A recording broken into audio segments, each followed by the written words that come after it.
Everything we know about BADIGADI. Ever since his first appearance in the anime, BADIGADI has been a really interesting and lovable character. However, much about his existence remains shrouded in mystery. To show you the literal Chad that is BADIGADI, I decided to take a deep dive into Mushoku Tensei lore and find everything about the six-armed immortal Demon King. So from explaining his backstory to breaking down his abilities, here's everything to know about BADIGADI. Background. After the era of the first demon god and the generation of the initial demon kings who served him, the human world witnessed the rise of several factions of demon kings. Among these, the most prominent and notorious were those who are inherently warlike and aggressive. These demon kings, driven by their combative nature, frequently instigated conflicts and wreaked havoc across the lands. During the Laplace War, demon god Laplace gathered all the warring demon tribes and started a war against the humans. However, their reign of terror brought upon by Laplace and his violent demons was brought to an end during the Laplace War. In the aftermath of the Laplace War, the landscape of Demon King factions underwent a significant transformation. The factions that survived and continued to exist belonged primarily to the moderate camp. This group of Demon Kings, to which BADIGADI is said to belong, was characterized by their peaceful or cautious disposition.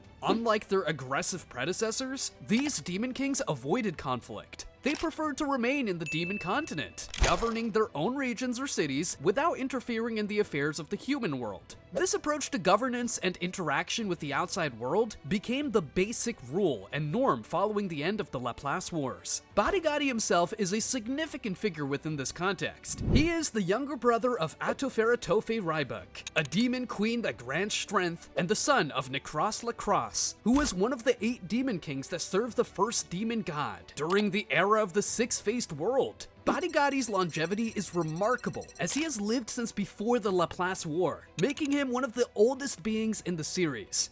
BADIGADI's introduction.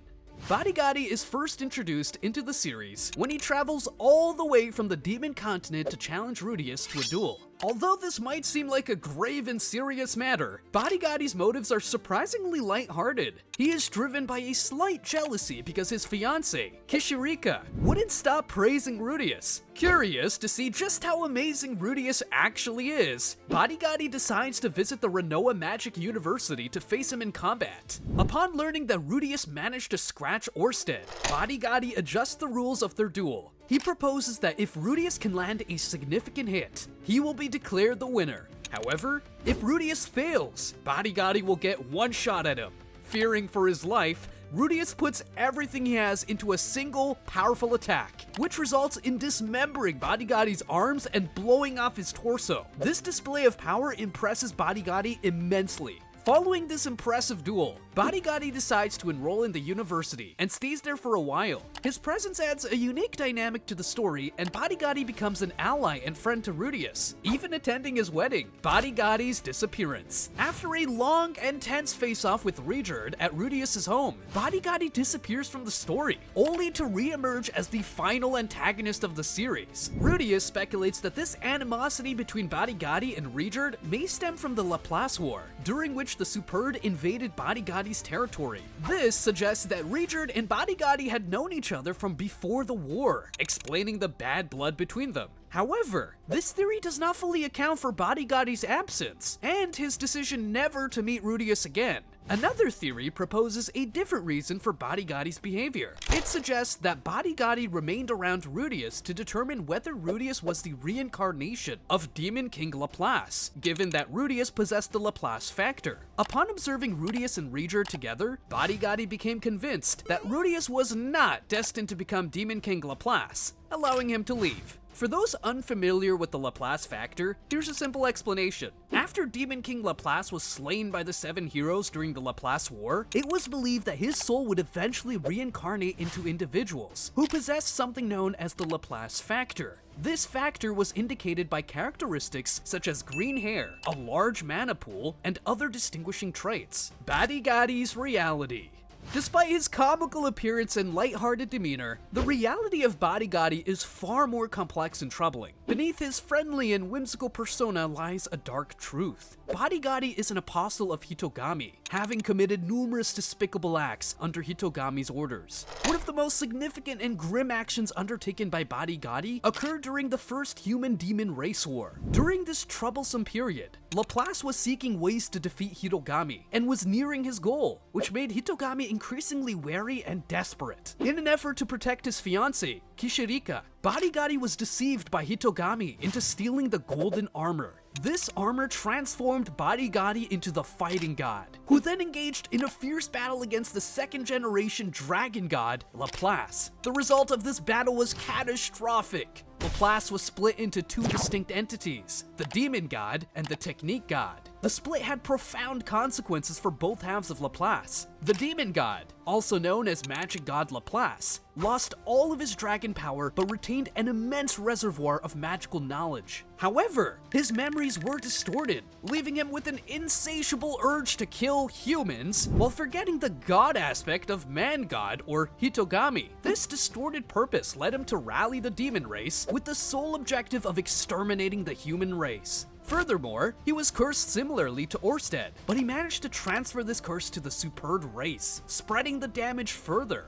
On the other hand, the technique god Laplace was stripped of his magical powers and retained vast knowledge of techniques. His altered memories compelled him to teach and pass down these techniques to others, devoting himself to the study and dissemination of his skills. He established the 7 Great Powers ranking, ensuring the preservation and advancement of his combat techniques. Badigadi, believing that Hitogami was genuinely assisting him, agreed to repay Hitogami with a favor in the future. This agreement was made under the misconception that Hitogami had his best interests at heart, further entangling Badigadi in Hitogami's schemes and lies. Badigadi's powers: immortality. As a member of the immortal demon clans, Badigadi possesses a remarkable ability. Even if his body is completely destroyed by an opponent, as powerful as Rudeus, he can regenerate almost instantly. This regeneration process, however, is influenced by the extent of the damage he sustains. If the damage is severe, Badigadi's regenerated body may initially be smaller and require some time to grow back to its full size and strength. Kinda like Deadpool. Battle Aura. Badigadi's physical defense is significantly enhanced by his use of Battle Aura. By channeling and reinforcing his body with mana, he creates a protective shield that makes him incredibly resistant to damage. This formidable defense means that only attacks from opponents of King rank or higher can effectively harm him.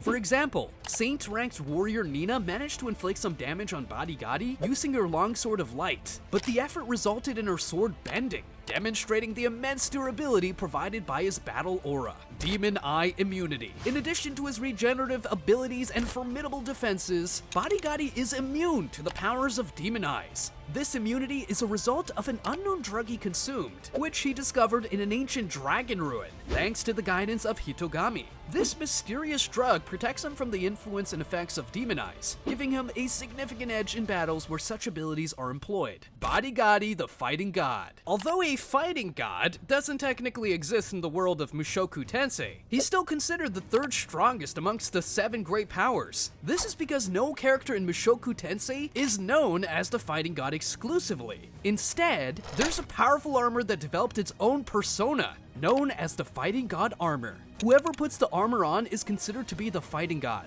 When Badigadi was tricked into wearing the armor, he became even stronger than Laplace and defeated him. But that doesn't mean that anyone can wear the armor, because the Fighting God Armor derives its powers from the user's life force. If a normal human was to wear it, then they'd almost immediately die, as the armor would suck out their life energy in an instant. And even divine class beings can count their days when wearing the armor. But because Badigadi is an immortal demon, he possesses unique abilities and attributes that make him a suitable candidate for certain extraordinary challenges and roles. Furthermore, while the armor has the capability ability to regenerate itself. This regenerative power does not extend to the user inside. This makes it relatively easy to kill the wearer with blunt attacks that can damage their internal organs. Due to these harsh conditions, an immortal demon is necessary to wield the fighting god armor effectively. Among the immortal demons, Badigadi was the easiest to manipulate, primarily due to his naivety and deep love for Kishirika. Other potential candidates, like Atof, would never heed Hitogami's commands, and Necros would never consider attacking Laplace. Additionally, Badigadi has another significant advantage: the demon eye-killing poison that Hitogami made him consume 4,200 years ago.